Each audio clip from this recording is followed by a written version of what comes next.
Salut les amis, on se retrouve pour une nouvelle vidéo débrief où on va parler de ce match France-Belgique. Et je vais pas passer par quatre chemins, il y a du mieux sans Kylian Mbappé et sans Griezmann. Et franchement, ça fait plaisir. Sans réel joueur créatif, et bah au final, l'équipe de France a su se procurer pas mal d'occasions avec une équipe totalement remaniée par Didier Deschamps, mais le retour de certains titulaires comme Jules Koundé, de Dembélé et de Marcus Thuram qui avait été titulaire durant l'Euro sur pas mal de rencontres. Et franchement, ça fait plaisir. Ça a été intéressant à voir. Alors oui, ça n'a pas été excellentissime, ça n'a pas été flamboyant, ça n'a pas été le football de l'année. Mais par contre, ça a été efficace, ça a été intéressant. On gagne 2-0 au score final et c'est une rencontre qui est globalement plutôt maîtrisée de la part des Français. Alors encore une fois, la possession est plutôt équilibrée. Elle doit légèrement pencher côté français, mais elle est plutôt équilibrée. Mais la France n'a jamais été réellement inquiétée parce que défensivement, Saliba, Upamecano, c'est extrêmement solide avec un Upamecano qui sort faire des récupérations un petit peu plus hautes et un Saliba qui lui défend plus bas et très solide, très dur sur l'homme. Franchement, cette défense centrale, c'est un niveau absolument dingue. Et Jules Koundé qui a encore une fois sorti une performance stratosphérique, hein, vraiment il est monstrueux Jules Koundé. Sur le côté gauche, Lucas Digne a été très intéressant. C'est peut-être pas l'option pour laquelle je milite parce que je reste quand même persuadé que Théo Hernandez va revenir à un très bon niveau. C'était juste un match face à l'Italie, mais il avait fait un très bon Euro. Donc je pense que Théo Hernandez reviendra pour mon plus grand plaisir. Mais Lucas Digne a été intéressant, ça montre que sur le banc il y a quand même des joueurs très bons. Au milieu de terrain, on avait donc Guendouzi, Koné, Kanté. Alors Koné, je l'ai trouvé absolument monstrueux. Alors oui, son match est peut-être pas entièrement réussi, mais personnellement, il a été taille patron pour moi. Il a été excellent à la récupération, mais également à la création. Je l'ai vu distribuer quelques bons ballons, faire des passes un peu plus risquées vers l'avant. Mais franchement, ça fait plaisir. Quand on a l'absence de Tchouaméni, quand on a l'absence de Kamavinga, des joueurs qui ont tendance à peut-être à prendre plus de risques. Parce que Kamavinga, c'est quand même un joueur qui est très porté vers l'avant, qui distribue des bons ballons. Et franchement, quand tu l'as pas, tu es obligé de compter sur ce genre de joueurs qui peuvent te débloquer des matchs. Et franchement, Koné, ce soir, a été excellent. C'est peut-être pas celui qui t'a débloqué le match, c'est peut-être pas celui qui a été incroyable, mais il a été vraiment très bon dans ce qu'il a eu à faire et il nous a procuré pas mal de belles occasions grâce à ses passes et à ses récupérations à l'origine. Guendouzi, je ne l'ai pas trouvé flamboyant, hein, je vous avoue, tout comme Kanté, que j'ai pas trouvé inintéressant, mais que j'ai pas trouvé dingue. Franchement, c'est juste très fort à la récupération, mais offensivement, ça se projette, mais c'est pour moi pas excellent. Je suis désolé, le match des deux, j'ai pas réussi à l'apprécier. C'est peut-être pas mal dans les statistiques, mais en tout cas, visuellement, ça m'a pas tapé dans l'œil. Par contre, pour les offensifs, ça a plutôt bien marché. Marcus Thuram a encore une fois encore quelques fois croqué ce soir, mais a été intéressant sur son côté gauche. Kolo Muani a été juste incroyable. Enfin, j'ai peut-être pas parlé trop vite, mais moi je l'ai trouvé vraiment bon. Il a été disponible dans la surface, il a aidé parfois à la création, dans le pressing, c'était l'un des rares attaquants qui pressait. Il a été très bon. Moi j'ai adoré ce match de Randal Kolo Muani, qui en plus de ça marque son but. J'espère que ça va vraiment bien le remettre en confiance parce qu'on le sait, avec l'équipe de France, il est toujours capable de sortir de plutôt bonnes performances. Et personnellement, en tant que fan parisien, j'ai envie de le voir performer et j'espère que ce beau but va le remettre en confiance. De l'autre côté, on avait Ousmane Dembélé qui a fait un immense match. Pour moi, c'est peut-être mon homme du match avec Manu Koné. Il a été excellent, juste excellentissime. Il a fait beaucoup de décalage comme d'habitude. Il marque son but en plus, un très très très beau but. Franchement, je le trouve très beau. Et voilà, il crée des différences, il nous crée des occasions. D'ailleurs, sur le but de Kolo Muani, il est décisif parce qu'il envoie ces fameuses frappes détournées par Cône Castiles et qui derrière, Kolo Muani fusille totalement la cage belge. Mais franchement, pas mal du tout. Et pour ce qui est des entrants, je suis désolé, mais Kylian et Antoine, c'est décevant encore une fois. Or, Kylian, il a eu littéralement deux bonnes actions, deux bons mouvements. Et après, ça s'est arrêté. Les moments où il prenait un petit peu de vitesse, là, il a été bon. Mais globalement, lorsqu'il redescendait, c'était nul. Voilà. Je suis désolé, Kylian, arrête de redescendre. C'est d'une nullité absolument effarante. Michael Olise, sur son entrée, a été intéressant. Alors, il n'a pas tout réussi. Hein. C'est une entrée un peu à la Mbappé. Mais je l'ai trouvé quand même plus pertinent. Voilà, il a parfois pris le ballon, un peu dribblé, tout ça. Un peu essayé de le remonter. Franchement, ça a été intéressant.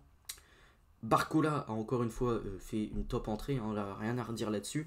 Il a été vraiment très très bon. Et Griezmann, alors j'ai peut-être été un peu dur avec lui. C'est pas si mauvais parce que défensivement il a quand même été très bon. Il y a un moment où il fait un magnifique tacle qui amène à une belle action de Bradley Barcola qui malheureusement ne va pas au bout. Mais Griezmann, voilà, défensivement il est toujours là, il se bat pour le collectif. Mais alors offensivement c'est pareil, c'est toujours un peu pauvre, il a toujours un peu de mal.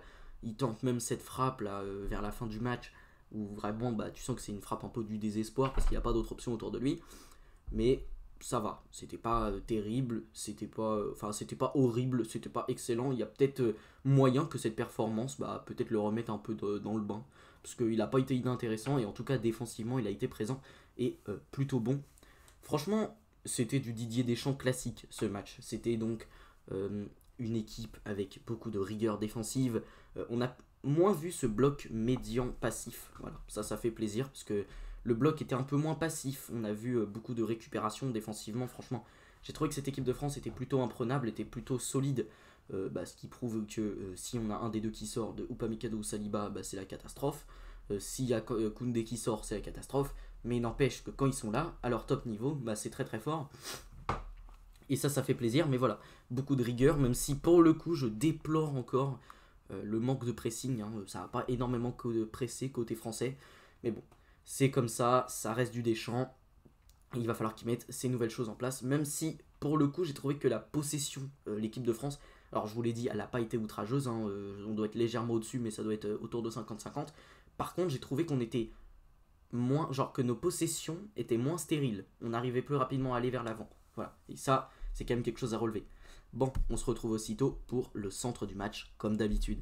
Bon, on se retrouve donc pour le centre du match et je voulais vous montrer un petit peu les statistiques.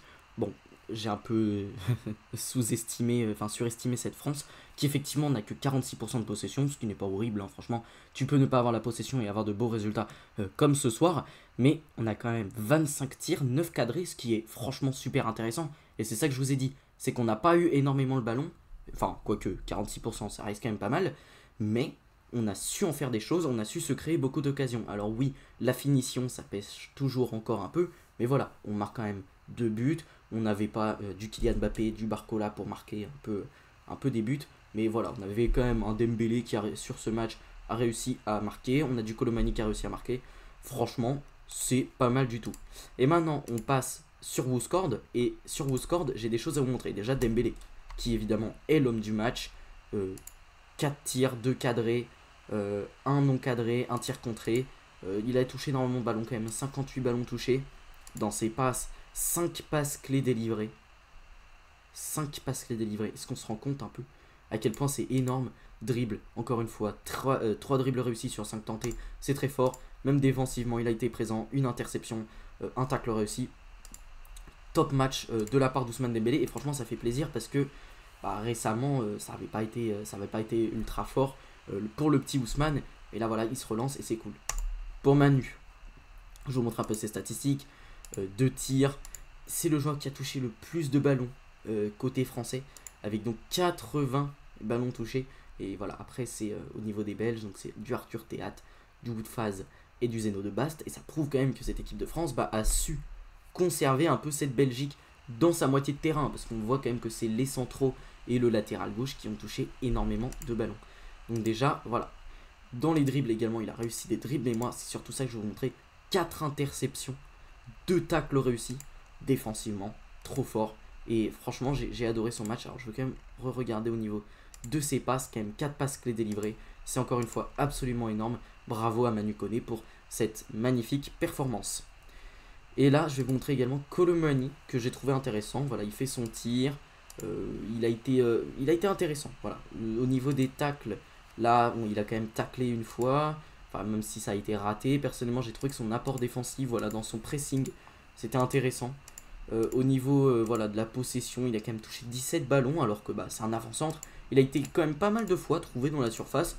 Pour un avant-centre comme ça qui était dans la densité, plutôt pas mal. Moi j'ai trouvé ce match de Colomani encore une fois très intéressant. Kanté, j'aimerais vous montrer parce que Kanté aussi a été plutôt pas mal, même si c'est clairement pas mon milieu de terrain préféré ce soir. Il a été intéressant, il a touché beaucoup de ballons, 3 passes clés délivrées.